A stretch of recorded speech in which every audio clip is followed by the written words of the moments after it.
We who believe in freedom cannot rest until it comes. We who believe in freedom cannot rest. We who believe in freedom cannot rest until it comes. Until the killing of black men. You know, the challenge is, how do we bring Miles Horton and introduce him into the digital age, where stories do go viral, and they need to go viral, where we go from the private stories of sharing in small groups to this public presence that then transforms and catapults us into this public pedagogy. That's our role. That's our role. That's our role for the rest of this weekend. And that's our role once we leave here. Our charge is to craft that out for us. Not just for ourselves, but also for each other. Because we know that one person might have an idea, but when a number of people organize, we've seen the power. Parents, mentors, teachers, we need all these people to see us, to provide us with a lens that magnifies, allowing us to better see ourselves and to see our better selves.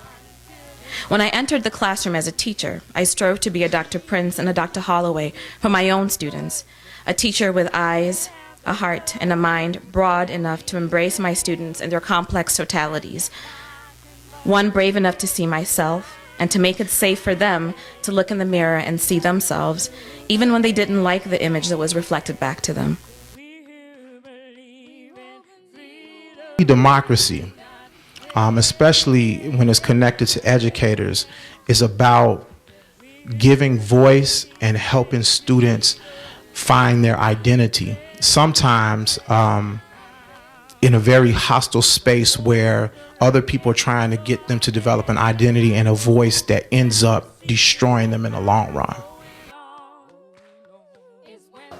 I started the peer mediation class, and like every story I heard, I just started becoming more and more open-minded, and like I started to realize that there were other people out there going through what I'm going through, and I started making connections with these students that were having problems, and it touched me a lot, and I just kept going and going, and I started getting better at listening.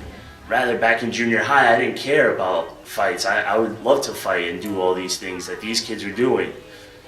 And so it was sort of like a After you died experience. last week, a new picture showed Tommy and John, arms raised high again, carrying your coffin, mourning a fallen comrade. It was more than just the patch. Over and over again, Pete, you threw your white fist at the sky, giving black hands a chance to rest, if only for a moment.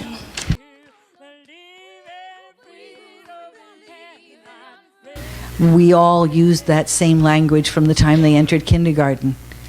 We all said, you're going to get your turn to say what you need to say. Now it's your turn to listen. When you talk, remember to talk from yourself. Say what you feel.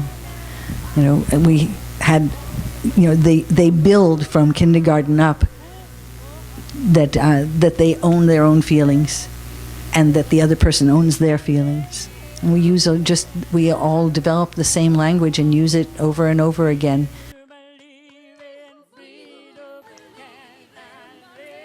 Today, I was raising my voice in support of total strangers. I was one in a crowd of thousands, but my voice lent to a collective cry out for change. It made me think of the things that are more personal to me, my teaching, my life in general, that I don't use my voice to change. Where is my cry for those things?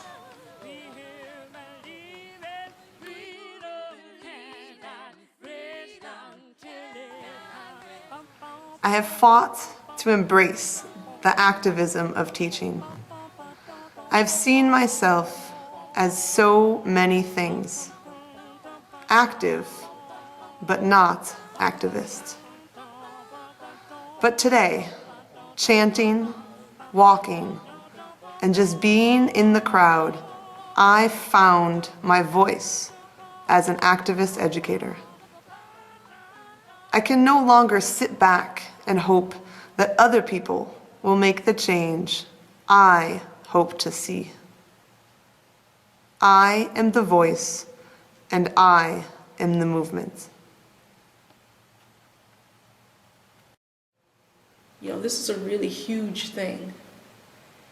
And why is it so easy for us to be involved in such a huge thing? And when it comes to our classrooms and those individual kids, why is it so hard to have this same passion and follow through on it that we did today?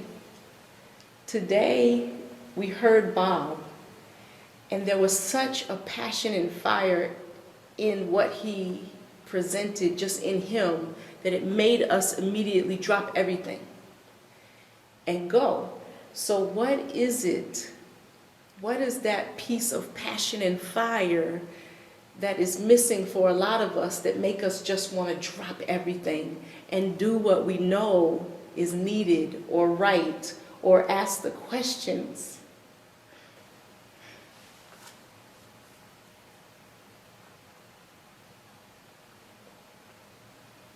That we know need to be asked and get the answers or help provide them for ourselves and for other people, because that's what the kids need. So today for me was about stop talking. Stop talking so much and do something. Stop talking about things that we know already, and do something with what we know, or do something different that provokes new thought or new ideas. So yeah, that's what that was about for me.